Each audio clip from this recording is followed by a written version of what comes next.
চতুর্থ নাম্বার আদর্শের কথা বলি।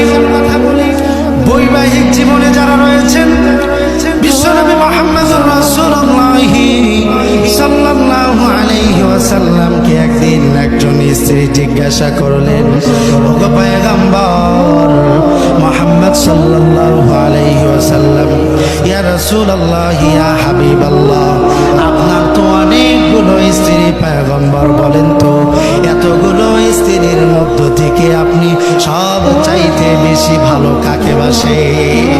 সব চাইতে বেশি ভালোবাসেন কাকে? পয়গম্বর দ্বিধাদ্বন্দ্বের মধ্যে পড়ে গেলেন, টেনশনের মধ্যে পড়ে গেলেন।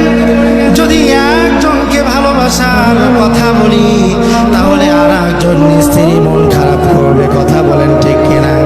এমন একটা কৌশল অবলম্বন করা লাগবে যেই কৌশলে প্রতিটা স্ত্রী খুশি হবেন।